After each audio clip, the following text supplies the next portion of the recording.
Prepareu-vos perquè visitem un temple del saber, la universitat, on al seu grau de Ciències Gastronòmiques es formen els joves del futur. Voleu descobrir què s'està coguent a les seues aules? Carla, què tal? Bon dia. Com estàs? Molt bé. Ens podries contar què és el grau de Ciències Gastronòmiques? Pues el grau de Ciències Gastronòmiques és un grau que intenta formar professionals 360 graus en la gastronomia. I a qui va dirigit este grau? A qualsevol estudiant que vulgui aprendre ciències gastronòmiques i estigui interessat en la gastronomia. Ja teniu més d'una promoció.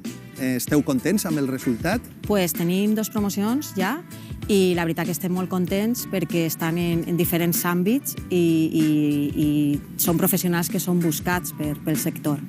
Però la gastronomia són moltes coses més que els restaurants, no? Per suposat, la gastronomia és cultura, la gastronomia és gestió, és ciència, és investigació, és innovació, són moltes coses. I per què no m'ho demostres? Anem? Per suposat. Vinga, a la uni!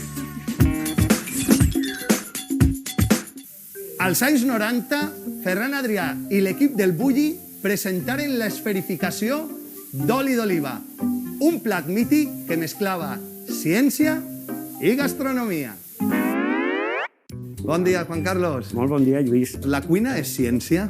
Sí, la cuina du un fort component de ciència.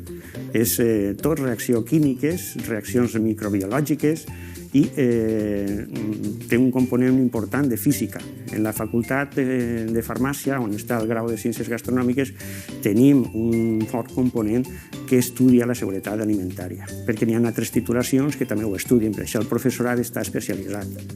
Una cosa important d'este grau de gastronomia és que, a banda de fer pràctiques així a la facultat, també col·laboreu amb empreses de l'alimentació, amb restaurants, i això fa que encara isquen més preparades.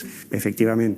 Així, en la Facultat de Farmàcia tenim laboratoris, però el grau és també molt pràctic i tenim convenis en empreses externes del món de la gastronomia i aquesta gestió la du a terme la Fundació Lluís Alcanyís i la persona que s'encarrega és Cruz Martínez. I ella em podria explicar un poc millor com és aquesta col·laboració? Efectivament. Pues vinga, deixo jo amb els vostres catxarrets i vaig a preguntar-li. Gràcies, No feu animalaes, per favor.